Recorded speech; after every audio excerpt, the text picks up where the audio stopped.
What's up, everybody? Another Tuesday night AMA coming right at you.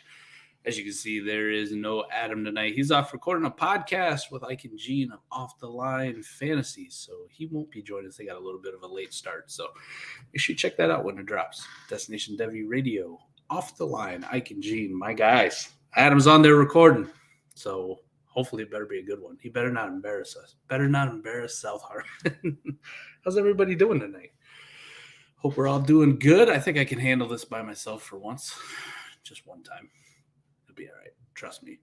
See, Weaves joined. Weaves hit me up on Twitter just before, probably an hour ago or so, about a Rashad Bateman deal. So he put in here, yeah, he was like, I should have saved this for the live stream, but we'll cover it now. Why not?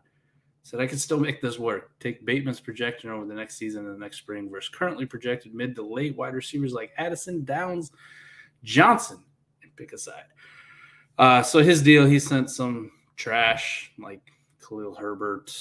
I don't even remember what the hell the other piece was. There's just some dookie.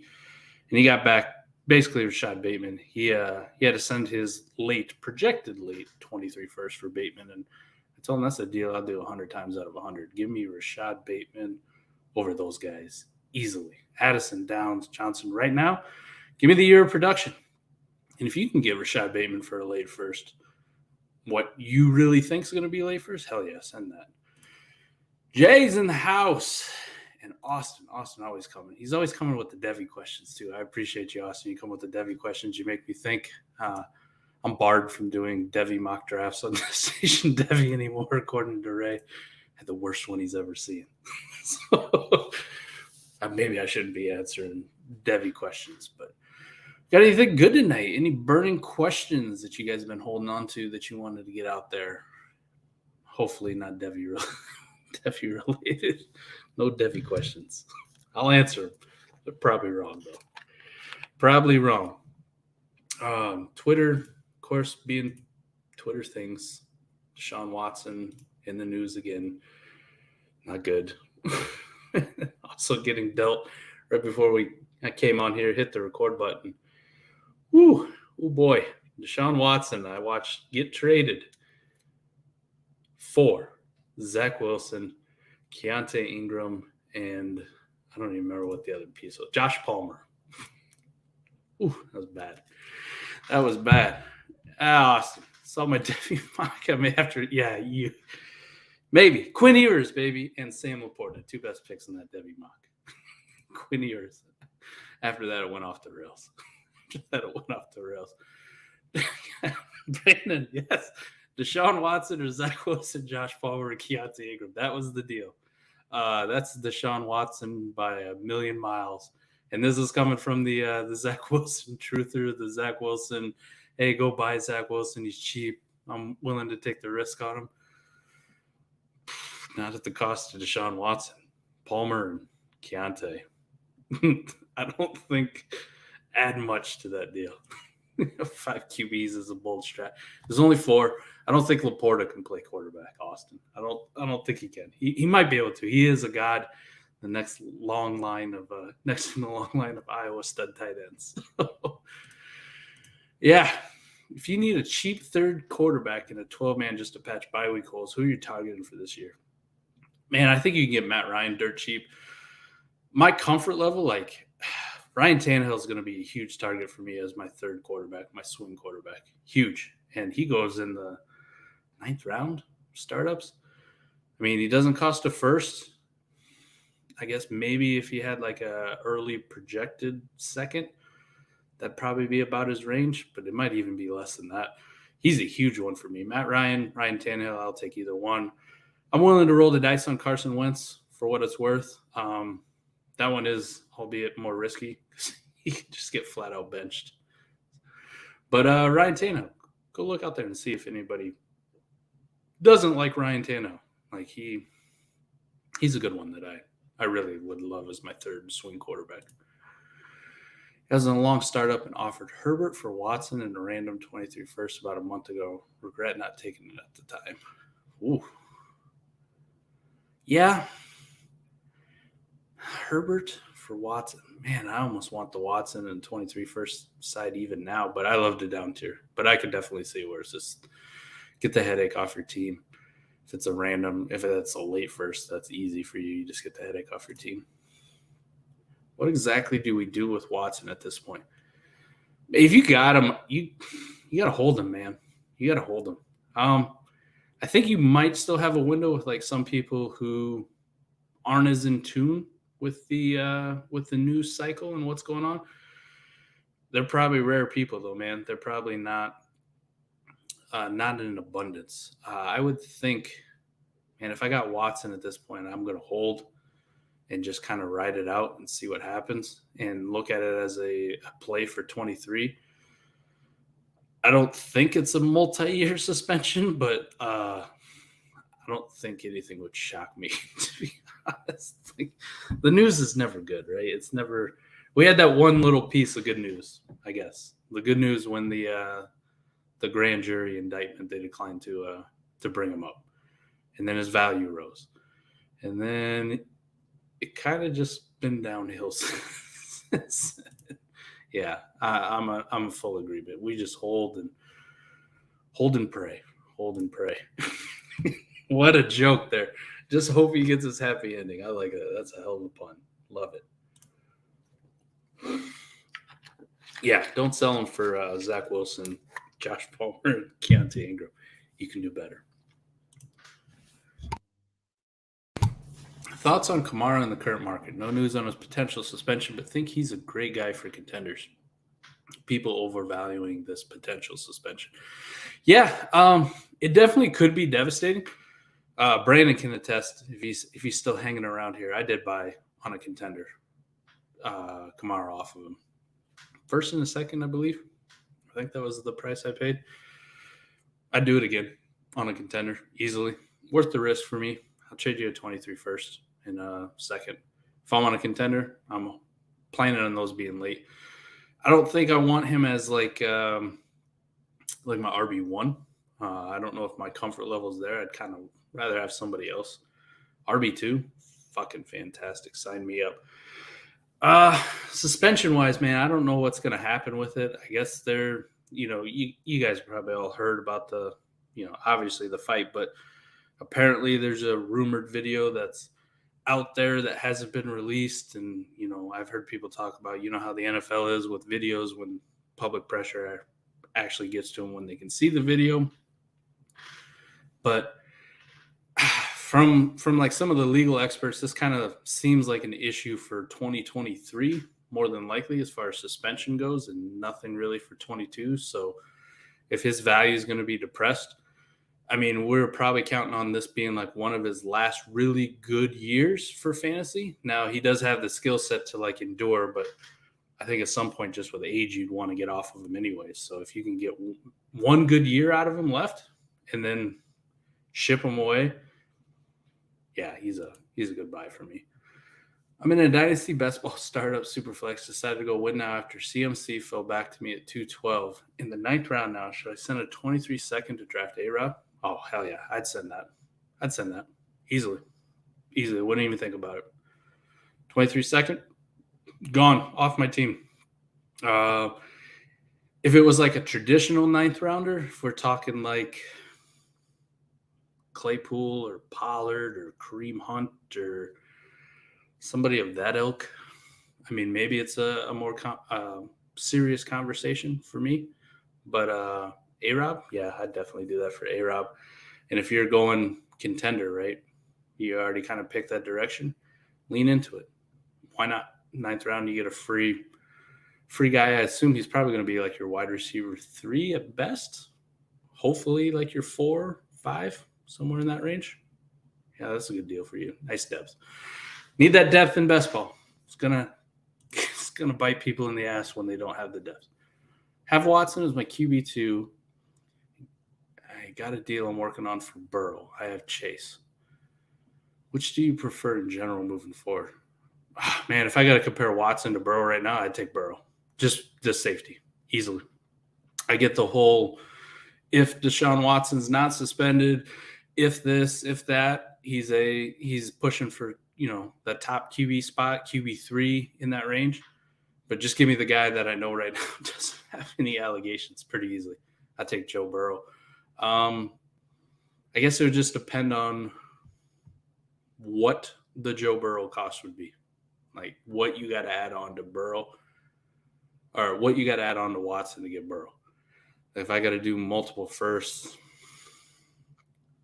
I'd rather explore something else and just try to go with like a stopgap. But if somebody's stupid enough to do it 1-for-1 or, you just throw in a couple whatever pieces, couple seconds, maybe a dart throw, you just give me the Burrow side and I'll move on with my life. I think a 1-season suspension is all but locked in at this point. Man, it's so tough to say. This is my biggest issue with the Deshaun Watson thing. Okay. The information is not good. It's not good. I got daughters. It's not good, for me as a father. I want to support my girls the best of my ability. I have a wife, I got a mother, I got a sister. It's not good that people do this kind of things to women, but I think something that also gets lost into it is that there are allegations at this point, no matter how many there are or what kind of stories go out, we just honestly don't know. It's pretty easy for me to say, like, I want to wait and see, what comes out of it.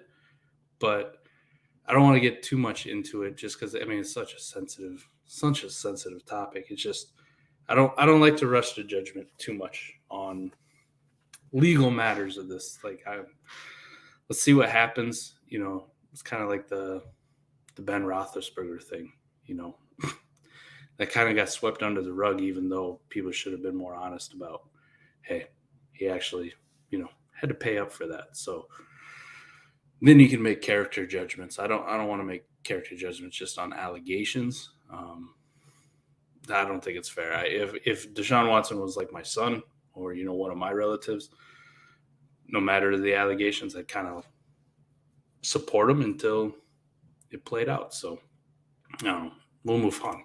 It's a shitty one.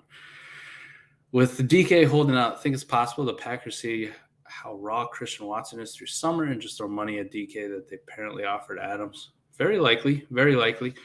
I thought I read something today too, and you guys can correct me if I'm wrong, if I missed it. But DK, I thought he didn't show up. He was supposed to, right? Didn't show up to mandatory part. But he's also rehabbing an injury. So I don't know how much of that is just him going like, why do I got to be there if I'm injured, and being unhappy as it is, and not like a true holdout. Right? If he was fully healthy and didn't show up, be a little bit different for me. I'm not sure how much it matters, but hell, I'd love to see DK get traded to Green Bay. I'd love to see DK get traded to somewhere else that doesn't have Drew fucking Lock or Geno Smith throwing him the football, but remains to be seen. Seahawks have been pretty steadfast in saying that they're not trading him. He's kind of come out and said that he didn't want to go anywhere in the past. I don't know if his tone has changed, if he's changed his mind, but I guess Seahawks also said they weren't trading Russ, and we saw how that went. What's going on, man? We were just talking about you. Just talking about you before you showed up. Oh, man. Can we go over the philosophy theory of why it's okay to get a first in a deal if it's 2 years out? Example, down tier player A for player B plus a 24 first. Really, when I try to do it, the 23 firsts have been valued so high that 24 is actually just easier to get by a lot of people. And I think if you talk to most Devy people in the know, C2C guys, like guys who are really into college, they'll tell you that the 24 class is shaping up to be pretty good too. And I've heard like some where they're like, hey, 24 might even be better than 23. And I think some of that might be with like NIL and like guys going back to school and class depth and all that. But I just look at like some of the guys that I know just being around. I'm a huge Braylon Allen fan. So if JB's ever listening, he got me onto Braylon Allen. He got a lot of people onto Braylon Allen, but I fell in love with him. Travion Henderson's dope. Xavier Worthy. mean, we got the quarterback class, my golden savior, the golden mullet, Quinn Ewers, and Brock Bowers. So there's quite a few guys like even I am a big fan of already. So 24, perfectly fine for me if I'm going to down tier and people don't want to part with their 23. I'll go ahead and take 24. I'm not impatient. I can wait 2 years. Doesn't hurt my feelings at all. Go ahead and do it. How many episodes of Ducktitis? I appeared in 0. I don't think I've ever seen that show, to be honest, Austin. I know of it, right? The cultural aspect, but I don't think I've ever watched it. I will say this. I don't know if you can believe it or not, but I've watched a shit ton more episodes of Jersey Shore than I've ever watched of Duck Dynasty. Used to love Jersey Shore. It's so good. I come home and watch Jersey Shore and instantly feel better about anything that's going on in my life because I'm like, I'm not those people. I didn't hear about an injury. I thought I just read it in a tweet. I'll have to look it up and find it something. I'll post in the Discord if I do or if I was wrong. But I was pretty sure he's rehabbing some sort of injury. I thought he had some sort of surgery too after all his track exploits. Just a minor thing, nothing serious, but just a minor surgery. But I'm pretty sure I read in a tweet somewhere that he was rehabbing from injury at the time. I feel the injury is more of an excuse. I think it was just referencing the screw he had removed from his foot a couple months ago. That may be it. Yeah, I thought it might have been a foot thing. But I thought he was still rehabbing. He wasn't going to be ready. But I could be wrong. And you very, very well could be right, Weeds, that, I'd probably, on a normal situation, I'd be good to go. But because you guys keep jerking me around and I don't like where this is going, I'm out of here. I'm not participating. Yeah, Seahawks said they were close to a deal a long time ago. Yeah, I've heard all that. What the hell did I do? You know what you did. You know what you did. If Bijan stays for his senior year, oh boy, the Twitter meltdown, the Devy community being in shambles, all the people who value him and traded him straight up for DeAndre Swift, looking at UJB, they'll be in shambles. Jersey Shore, you're not showing your Midwest roots. I've been all over the place, man. Austin, it's not just the Midwest. I mean, I was born here in Iowa, but my dad worked for the railroad, in the military, the Navy, so been around all the shithole places that you'd never want to be. Right? Wyoming, Montana, Tennessee, Idaho. I guess they probably all just have like Iowa in common. It's just like colder versions of Iowa, I guess. Crappy ones. Yeah, see, you know exactly what you did right before we come on air. Holy hell, there's a trade going down. You got to pull up the phone. But, yeah, rural PA, Jersey Shore was all anyone watched in high school. It was captivating. You couldn't believe that there was actually these kind of people out there in the real world. That they're walking, talking, living, breathing, doing real things. Gym tan laundry. There's some of them I enjoyed, right? I don't know how many Jersey Shore fans we got, but Paulie D was always a favorite of mine. I liked him. The rest of them, nut jobs. All nut jobs. I hope there's no Jersey Shore actual people in here. I don't want to fight. Yeah. I'm going to pull it up here. What else we got? Trying to see what the news cycle is, but pretty much all it's been is Deshaun Watson and Josh Larkey's unexpected leaving of FTN, and that was my Twitter day. So is the 23 class really loaded, as everyone says? Ray and Jay make it sound really top heavy. I wouldn't say it's so much top heavy. Like we listed off some of those guys earlier. The very first, we were talking about Addison, Downs, Quentin Johnston. There's going to be some other guys in that mix. Probably a quarterback or two, if we're being honest, who kind of be in that range if you're just thinking your traditional 12 picks in a rookie draft. They're decent. Raheem Jarrett's going to be in that conversation too. Maybe Jaheim Bell, Michael Mayer might be in that range. It's fine. It's much better than this year. Much better. I don't think that's a question mark. The thing is, one of the things I was talking about Ray, and I wanted to point out, I had to go back and I looked at ADP from 2021. So after, the Jamar Chase, the Najee Harris, Travis Etienne, Mac Jones, Zach Wilson, you guys all know that class. Went back and looked at ADP. I want to say it was from August. Dynasty, Adikos, shit Adam and I always use. Went back and looked final ADP before the actual season started.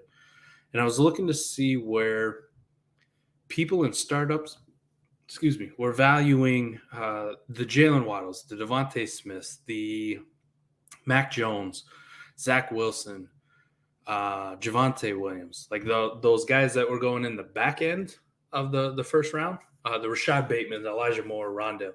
So I want to see from startup terms where people were valuing where their ADP was, because that was a good class. Everybody knew it was a good class. Everybody liked that class. If 23 is similar to that class, where can I reasonably project that these guys who get drafted at 9, 10, 11, 12, 201, where are they going to go in startup terms?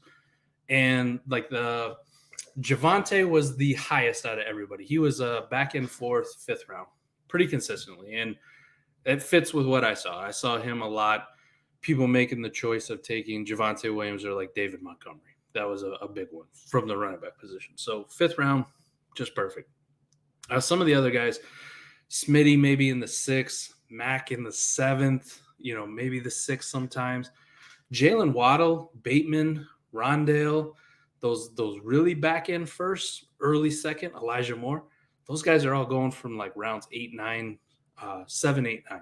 So if you kind of equate that to next year, your Quentin Johnsons, your Raheem Jarrett's, your Jordan Addison, Josh Downs, whoever the hell's going to be there, right? Those kind of wide receiver guys, you can kind of just extrapolate and be like, this is what they're going to be worth in startup terms next year. These late firsts that I have. So for me as a dynasty player, me especially, if I can get a guy right now like a Rashad Bateman, Cortland Sutton on my contenders, Elijah Moore, Devontae Smith. I mean, the list goes on and on of these wide receivers who are already going in that range right now. I get a free year of production on a young asset, other than Cortland Sutton, on a young asset. And like they have the opportunity for the value to increase, right? If I trade away a late first for Rashad Bateman, perfect example, what just happened. If I trade away a late first for Rashad Bateman right now, if he comes out in like the first couple of games, he puts up 100 yards, looks really good with Lamar Jackson, what do you think his value is going to be at then, right? It's going to go up. Those late 23 firsts, they're kind of capped, right? The class would have to be unbelievable where you have 5 quarterbacks go in the first round.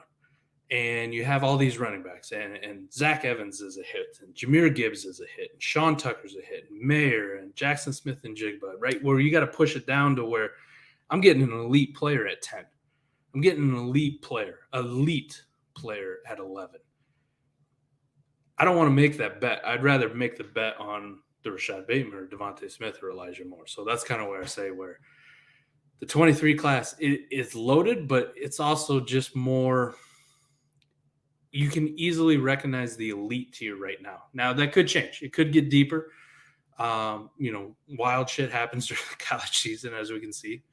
Adam and I made the mistake of thinking this class wasn't going to be that bad, and it totally ended up in the shitter. So I think that's where I'm at with it, where if I'm looking at a guy who's going right now in the round 5, 6, 7 in a startup who's reasonably young, and somebody wants to trade me that player for my 23 first or a 23 first I own, where I can go like, hey, I'm like 75, 80% sure this is an elite contender's pick, or I'm an elite contender. This is going to be like 10, 11, 12. Even if I have a couple bad things happen to me, or this team has a couple bad things happen to them, yeah, I'm going to send it. Does the Melvin Gordon sign worry you long-term for Javonte? Maybe they sign him at the end of the year again for another year, plus puts Javonte in year 4 before he get the backfield to himself. No, not worried about it at all. I was never planning on like Javonte having it all to himself. Like, it'd be awesome if he did, but I always thought they'd bring in somebody, right, just to kind of spell him. He performed well when he had the backfield to himself last year. Melvin Gordon isn't the picture of health, right? That's number one. He's another year older. He went out and tested free agency, and nobody would really give him the deal that he was looking for. So he comes back to Denver on a modest deal. I would say that touch split that we had, that snap share last year where it was damn near 50-50, maybe starts to favor Javonte a little bit more. Maybe he gets another 5-10% of the work. And then what if Melgo goes down or picks up a hammy or is out for a few games? Like, you're going to have a few elite games of Javonte Williams tied to Russell Wilson and one of the better offenses we believe in the NFL. So it doesn't worry me. As far as like in the future, man, I can't really envision they just keep bringing him back year after year. He kind of seems like he's at that spot where this is his last go round in someplace familiar, and then he kind of goes the Mark Ingram route, or he goes I could say like Frank Gore, because Frank Gore is kind of one of a kind, but the kind of route for the older running back where you just bounce around for a little bit for a few years. So I'm not too worried about it. Sorry, man. I know I took an L on the trade, but I'd rather have peace of mind. I get it. Just come to me next time. It is Gabe after all. Any chance that I can get the fuck over Gabe, I'll take. All right? Next time you're making a deal with Gabe, hit me up in the DMs. I'll help you out. We'll get the best of Gabe. What is significant about the South Harmon Institute Technology? As a new member, I don't know if there's something specific this was related to. One of my favorite movies, and is Accepted. Man, it had a young I'm brain farting here.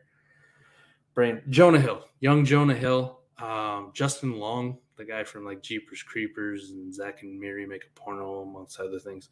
They make a fake college, and they come up with the South Harmon Institute of Technology. Like, their mascot's a shithead and welcome to shit, and I don't know.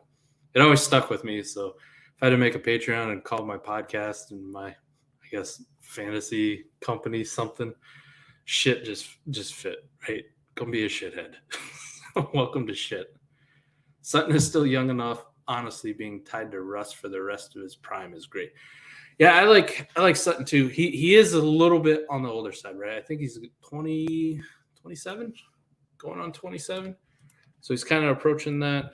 Yeah, let me make sure I'm not fucking up his age here. Yeah, 26 and a half. So he will be 27.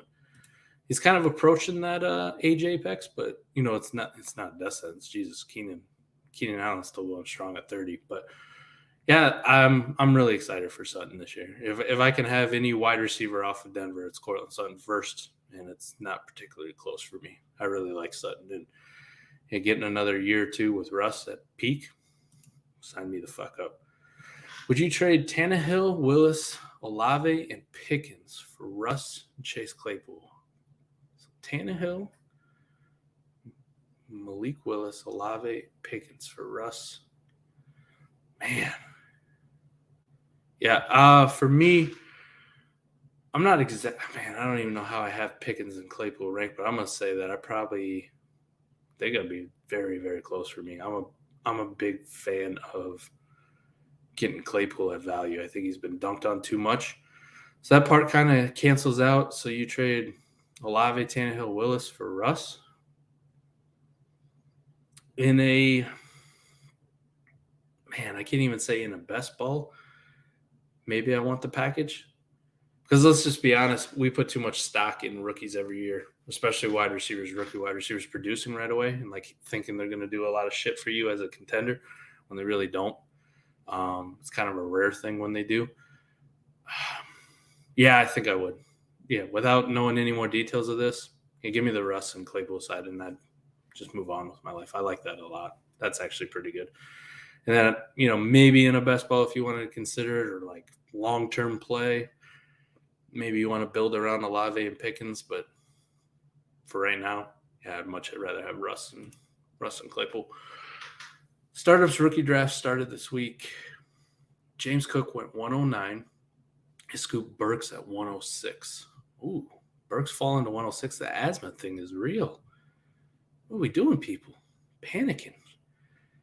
Just a little asthma. He'll be fine. James Cook went 109. That's probably about the spot he should go. I've come a long way on James Cook, much to Adam's chagrin. But that's why he's not here, so I can talk about James Cook all I want. What's the mindset when choosing players for the buy-sell table? Really, when I was pulling that up and looking at it, trying to figure it out, I'm looking at guys that I think are going way too late in ADP or going way too early, and then trying to put it in the context of if I had this team build, if I'm a contender, if I'm a rebuilder, is this a guy that I want on my team, or is this a guy I'm actively looking to get off? So the ones that like stood out to me when we went through that episode, those are the guys just flat out looking at startup ADP for the last month and being like, man, I can't believe this guy is going here. Like, it feels like he should be going earlier. So that was like the Darnell Mooney thing when Adam and I were talking about him. Like Darnell Mooney going at the 801, I believe is where he was, somewhere around there. It feels to me like he should be going around earlier. Really does. And if people are only going to value him around the 8th round, Jesus, and in both types of formats, that's somebody I look to go buy because I know what the price of the 801 is. And that's not even including like the way people are overvaluing 23s. So another good example, if that 23 first that I'm sending for Darnell Mooney is late, some people are going to value that 23 first even more, like plus to Darnell Mooney. So I might get Darnell Mooney in something else. Maybe it's only like a round 14 guy or round 15 guy. Maybe like a TDP, right? A Tyrion Davis Price, something along those lines. I'll take that all the time. So just the general mindset of when I'm looking at the buy sells, who's overvalued, who's undervalued, and then what would that mean to me if I was on a specific direction, if I was rebuilding, contending. We agree on JMO being someone to pass on in rookie drafts and buy later when his value decreases. Do you think he'll be a better buy prior to coming back from injury or after the season ends? Prior. I would say prior. Once those zeros start hitting for people. Now, this isn't going to be for everybody. There are some very savvy, smart dynasty managers out there and some not so smart ones that also just subscribe to the sunk cost fallacy where it's like, I paid the 106 for him, I'm not moving him. But for most of the dynasty market, they're very susceptible to easy stupid things that they shouldn't be. All right, Najee Harris, great rookie season. He gains 2 pounds that we find out, 2 actual pounds in June, and people lose their minds. The Leonard Fournette thing going around now. JMO, while there will be some people who will give him a pass, if he's sitting on somebody's team week 4, 5, 6, and we still haven't heard anything, they're going to get tired of the zeros. Say he comes back week 9, comes back, and he starts slow. All right, maybe they let it go the first week.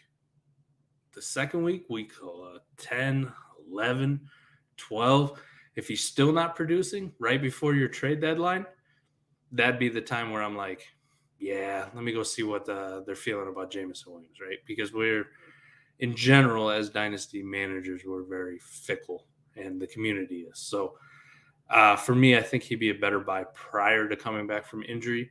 Now, you may have a pretty good buy window again when rookie fever hits its peak, the 23 class, something we talked about earlier, when that's at like its fever pitch. I think that would be a good time to be like, hey, I got this 23 second. People are freaking out about the class. Yeah, I'd send that away for JMO as long as it wasn't like the 201, 202, something like that. And I didn't have a good idea what that back end was going to look like. I've been trying to desperately to convert Claypool into any decent points this year and keep striking out. It's hard out here. I get it. A lot of people don't like Claypool. I'm kind of a fan, size, speed snob that I am. I got to think he's going to be better with Pickett or Mitch or Mason Rudolph throwing him the football than Ben. It's just the way it is. Ben was horrible, and that really didn't fit Chase Claypool's game. Now, I mean, we don't know what's going to happen with Deontay. We really don't know what's going to happen when they change quarterbacks, too. I love Deontay, and I still value him high, and I'm not going to change his ranks until I know for sure, but we don't know who his favorite target's going to be.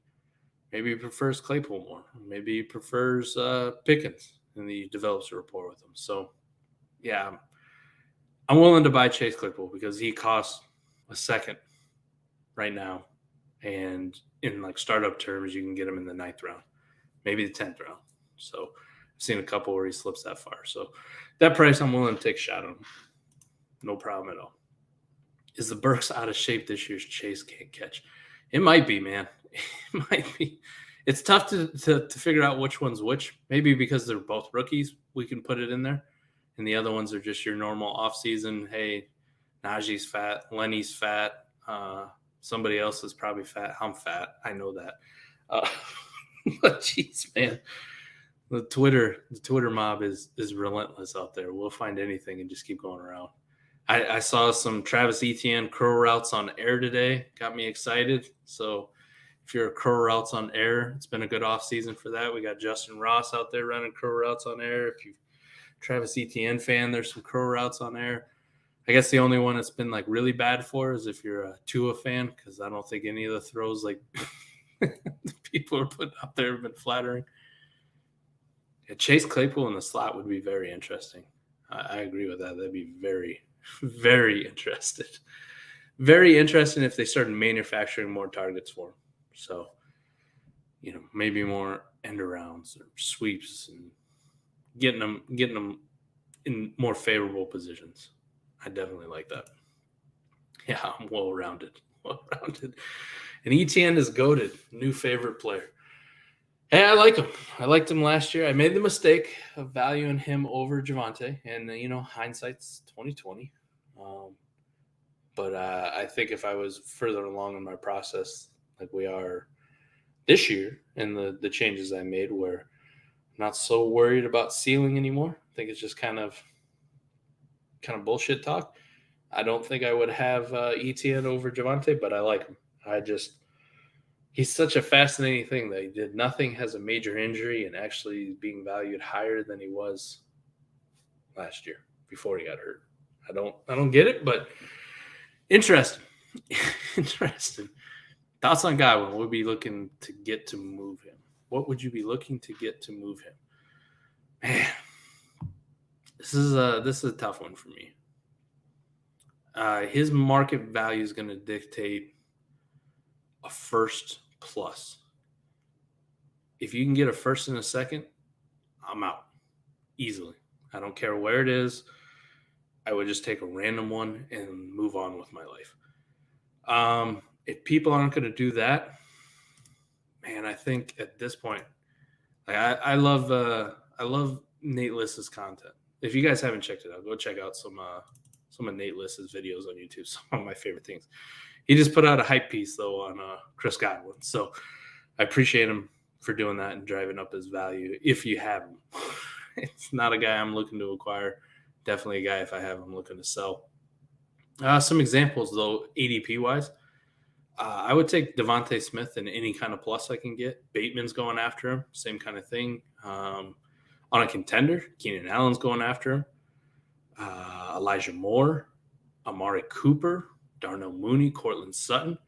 Like Cortland Sutton in a second, I'd do that. I think you could probably get more. Let me preface that, but I would do Cortland Sutton in a second on a contender. Rebuilder. Give me Brandon Ayuk and a second. Maybe 2 seconds you can squeeze out of it. Or a second and some sort of dart play. Somebody that you like in the later rounds.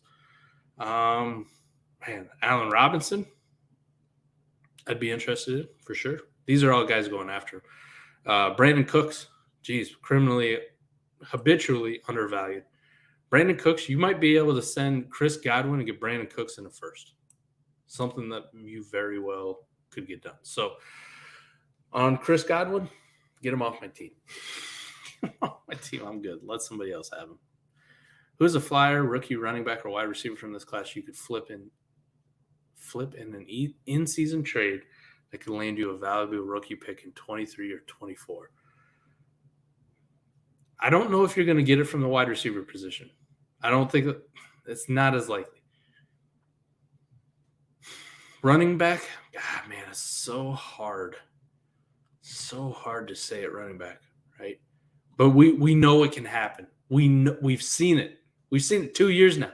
You've seen James Robinson, and you've seen Elijah Mitchell. Even to a lesser extent, we've seen. Remember CMC running down the things that Chuba was going for. Ramondre had some hype. Kenny Gainwell. It's very likely. I would definitely stick to the running back. So if that was your goal, if your goal is to, hey, if this guy does anything and then I can kind of move on from him in season and try to get something valuable in 23 or 24, stick to the running backs. Some of my favorite guys for that, let me pull it up here. I do got some. I think Tyler Algier comes to mind for me. James Cook's an easy one. I'll try to stay away from the top guys. Zamir White. Damian Pierce is kind of being valued pretty highly already. Some of the lower guys. TDP stands out to me. I know we did the whole Trey Sermon bullshit, but why not go back to the well that gave you Elijah Mitchell? Now, maybe some people would have some buyers hesitation. If TDP comes out and has some really good games, and then you look to try to flip them, they'd be like, man, I seen this with Elijah. Pierre Strong, Keontae Ingram, Kevin Harris. I think all those guys could probably fetch you something pretty good. The rest of the guys, Ty Chandler, Hassan Haskins, Jerome Ford, Pacheco, Bam Knight, Batty, I don't think as likely to fetch you something really valuable in those rounds. I'm talking a second or better. But I think my list would probably end with the Kevin Harris, Keontae Ingram, Pierre Strong. Most likely TDP, Tyler Algier, outside Zamir White, outside of those guys that are going really, really early. So, yeah, James Cook. James Cook is easily on that list. Kevin, man, glad you could show up, buddy. Glad to have you here. Smash that like button. I appreciate it, buddy. I appreciate it. Would I trade Patty F for Pickens Plus in a tight end premium? No. Depends on what the plus is, I guess, obviously. But if I'm just talking a random plus, a second, no. I'd rather just see what I got in Patty F in tight end premium and non-tight end premium. Absolutely. I'll find another Patty F somewhere. But in tight end premium, I think I kind of just want him for the scarcity and the upside if he's really good. That's a hard asset to acquire where I can find a George Pickens in a second anytime I want him. So, yeah, appreciate you, fellas. You hit the likes, you hit the subscribe, you comment on the YouTube videos. Helps us out so much, and can't thank you enough for it. Mike, as a resident Eagles fan here, are you a Hurts believer? Or do you think he gets replaced in the draft next year? What does success for him look like this year? NFC title appearance. All right, so I have not been a Hurts believer. I really wanted the Eagles to draft Justin Fields last year. It didn't happen. Jalen Hurts came out and he played well. I was very skeptical because he played against the Falcons, week 1, I believe, and the Falcons were horrible. As the season went on, he had his moments, but he also had some really concerning moments that I hated. Accuracy was a problem. Field vision was a huge problem. He got to beat up on some weak defenses to finish out the year, and we made the playoffs. Now, this quarterback class was shit. If this quarterback class was good, I would have liked to seen them go a different direction. It was bad. But I think the Eagles did the very smartest thing that they could have possibly done. They have Jalen Hurts under contract. He's shown some. So what they're going to do is give him time. They're going to give him time. They pocketed more picks for 23. They brought him in a weapon, an elite weapon, an A.J. Brown. They surrounded him with one of the best offensive lines in the league, 2 really good receivers, a good tight end, and a decent running back situation. Now, I'm a recovering Miles Sanders truther, just like Adam likes to say. It's not the greatest running back situation, but it's serviceable. And they're going to find out this year whether or not he's their quarterback. Now, the NFC East is weak. Dallas got worse. I think the Eagles should probably be favored to win the division. So just making the playoffs is not enough for him. I'm not going to put like he's got to get it to the NFC Championship game, but I would say anything falling short of winning the division and performing adequately in a playoff appearance, he's probably gone. He's probably gone.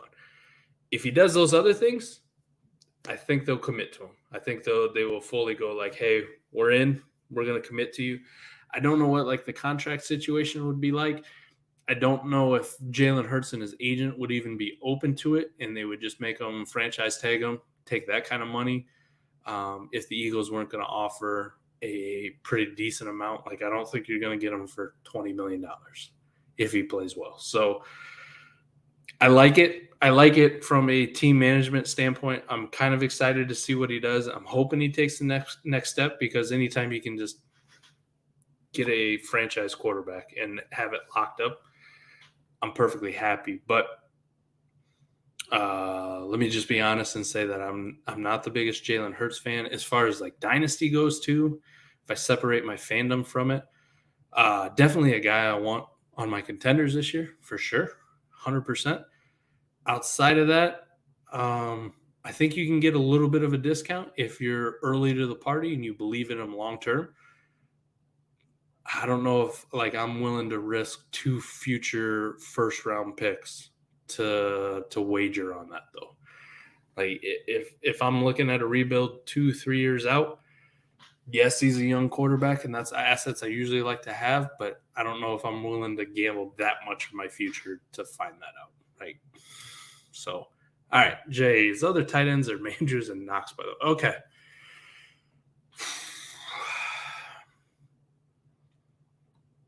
Yeah, man, if you're set with Mark Andrews and a nice rotational piece in Dawson Knox, he's better than a rotational piece, but compared to Andrews.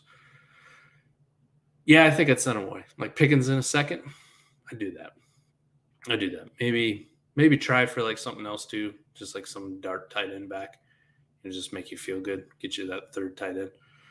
But yeah, I think I changed my tune. If I know your team situation with Mark Andrews, yeah. Though you could kind of be sneaky and try to see what Mark Andrews will fetch you on the open market. Like he's really dope, but you might be surprised at what somebody might send you for it. And then I just write out Pat Freiermuth and shit, you might get a RB1 type and something else. I forget who I heard say it, but I think it's great. They said they need to see Hurts scare a playoff defense. Bucs basically had their way with the Eagles in the play. Yeah, it wasn't pretty. It wasn't pretty. He missed some plays. He didn't look comfortable in the pocket, and this isn't the Bucs defense from 2 years ago, the Super Bowl. This was a depleted, hurt, older, reeling Bucs defense, and they didn't look stressed at all. It wasn't great. Some of it, let's be honest, some of it's on the coaching staff. Nick Sirianni doesn't have a pristine record. Makes me feel all warm and cozy that he knows exactly what he's doing. I'm willing to give him time, but yeah, it wasn't pretty. But Jalen Hurts, he's a very polarizing one. So right now he's going 209, QB 10. See, and that's when people are like, how much of a discount are you really getting if you're paying like QB 10 prices for Jalen Hurts? Not a lot. Not a lot. Like, I get it. QB 10 prices on a contender. Like, man, he's got, I think I seen like a Debro tweet out. He's got QB 1 overall upside. I agree with it. 1 overall kind of upside. Realistically, I mean, top 5, top 6 pretty easily. So you get him as like QB 10 prices on a contender. I'm in. QB 10 prices on a rebuilder for a guy that I'm not super sure yet. When I can just go with Trey Lance or Trevor Lawrence, Justin Fields, guys who I know have significant draft capital and have a extra year, unless they're super poop. I feel a little bit more safe with those kind of guys. But anything else we have before I get out of here? I didn't know I was going to do a Jalen Hurts show. Adam's going to be sad he missed it. But like I said, he's off doing a podcast with Ike and Gene. Make sure that you go and check those guys out too. I can't stress enough how much I enjoy being a part of Destination Devy with those guys, the whole crew, Ray, Jay Rich, JB, Brandon, Ike, Gene, and of course, Adam. Such a good group over there, but I really enjoy Ike and Gene's content, especially. I don't do much redraft stuff, but those guys really bring it. Kind of make me want to do more. I took Fields at 212 pre-NFL draft. Hasn't aged well. I think I still prefer him over Hurts. That seems wrong. You and me both, man. You and me both. My ranks, full discretion. I have Justin Fields at 11, Jalen Hurts at 13. So I still prefer Field. I prefer all three of them: Lawrence, Fields, Lance. Like I said, that would change on a contender, though. On a contender, I would move Jalen Hurts up, but I think I'm going to have to drop Deshaun Watson down a few spots. All right, we got to get a question from Kevin, my guy. He's always pumping me up. How much are we liking Aaron Jones this year? Mike and Allen Lazard at their value. Allen Lazard's value, stupid.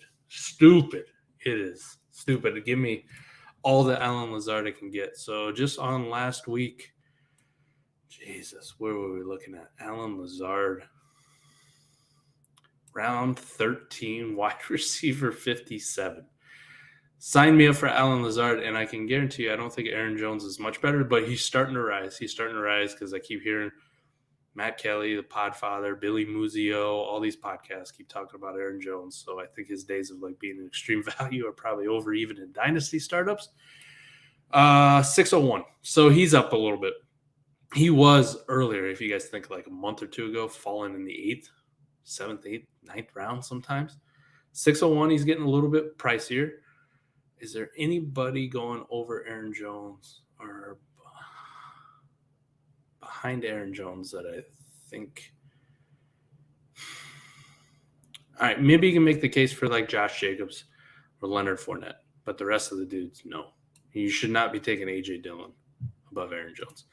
Aaron Jones without Devonta Adams. If you guys haven't seen the splits, go look them up. I don't want to do them a disservice or injustice, but without Devonta Adams, the splits are ridiculous on what Aaron Jones. Like we're talking half PPR, well over 20 points per game in half PPR. So he gets like 7, 8 targets a game. It's ridiculous. Aaron Jones on a contender, huge buy. Again, another thing, late 23 first. People are overvaluing the 23 part of it. You could literally go out today, and if somebody is not competing or they're looking to get rid of Aaron Jones, you could send that late 23 first. And I can guarantee you more times than not, people will trade for your late 23 first and send you Aaron Jones in return. And to me, give me Aaron Jones on the contender all day. You can have the late 23 first. Not that they're bad players. Just give me the production now. Because if I win the money this year, I don't really give a shit what happens. I'll rebuild for free next year. I'll figure it all out. Multiple years. Between Adam and Ike, it probably sounds like thunder roll. They both do have that booming voice, man. They both do have that booming voice. Oh, glad that's a guy who knows. Jay knows. Yeah, Allen Lazard, baby. Trade 2/3 for Albert O or pick up John Bates off waivers. Oh, fuck. This is a tight end premium league? 2/3 for Albert O? Full send. See ya. Thirds are gone. Don't care what year. This year, next year, 23, 24, 25. Fucking send them. For sure. I will take the gamble, yeah. It is a tight. Yeah, I will take the gamble on Albert O. He should be ranked higher. For in case you want to know, we rank him tight end 13 for me, 14 for Adam.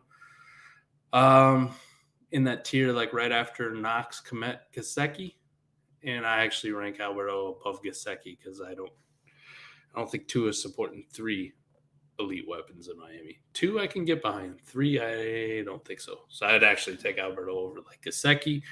Alberto over Gronk, McBride, Zach Ertz, Hunter Henry, Troutman, Brevin Jordan, Jelani Woods, name your fucking tight end. The only guys I wouldn't take over Alberto personally, Kmet, Dawson Knox, just because of the whole Josh Allen thing, and Dalton Schultz, Freiermuth, Fant, Goddard, Hawkinson, Waller, all the elite guys. But Alberto for 2/3, full send, man.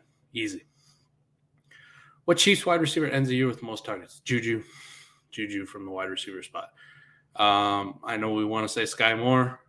If you wanted to follow the money, I guess maybe you say MVS, but Juju. I think Juju gets the most targets. I think it's the offense kind of looks like Kelsey, then Juju, and we're going to keep trying to hit MVS deep, and they're going to bring Sky Moore along a little bit slowly. I don't think he jumps crazy out the gate, but yeah, if you tell me just for this year, Juju pretty easily. Yeah, I needed a back. That's a hell of a backup tight end to get, man, for 2/3. I do that. Yeah, I do that for even worse tight ends, like 2/3 for Zach Ertz, 2/3 for Hunter Henry. So getting Alberto, I like that a lot. All right, man. Damn, I did an hour by myself. Look at me go. I don't even need Adam, but I want Adam. I miss him. Appreciate you guys. I'm going to bounce out of here. Thank you for tapping in again. Man, I can't believe all the questions. I love it when I got to keep scrolling and try to move this shit along so I can get them all answered. Thanks for keeping them coming. Thanks for supporting me and Adam, supporting the channel. You guys liking, like I said earlier, liking, subscribing, commenting. The support you guys give is overwhelming. We couldn't do it without you. I appreciate you guys so much. Discord, Twitter, wherever it may be. I love you guys. Thanks for tapping into another one. We'll see you back here next week, and I will have Adam on here. Look forward to this week. We got some Fire Outsider. We got some exciting things coming up. So tomorrow night, we're recording a podcast with Bob Lung from the Fantasy Football Expo. He also has a really good consistency guide that we're going to go over. But we're going to ask him about the Expo, how it started, get some information on it. Because a lot of us, I know from my Discord, from Ray's, people I met in the community, we're going to the Expo this year, right? We're going to meet in person, hang out, have a good time. So we're going to have him on tomorrow night. The podcast will be out Friday, 4DChess, like always. Next week, I will be doing a guest spot on Club Fantasy Football. We're going over some redraft stuff, mock draft, but it's kind of nice to go on some other people's shows and get out there. And then next Friday, fingers crossed, all things going well, we're going to get Nick Ercolano on the 4DChess podcast. So Nick from BDGE is going to come on and join me and Adam. This follows on the heels of getting to do one with one of my favorite people in the space, Scott Connor, Dynasty and Chill. If you haven't checked that out, go check out his podcast. But a lot of exciting stuff going on over here. I'll try not to make an ass out of myself when I talk to Nick or Bob these next few ones. But we appreciate you guys tapping in. This couldn't happen without you, but love you guys. We're out of here. Peace.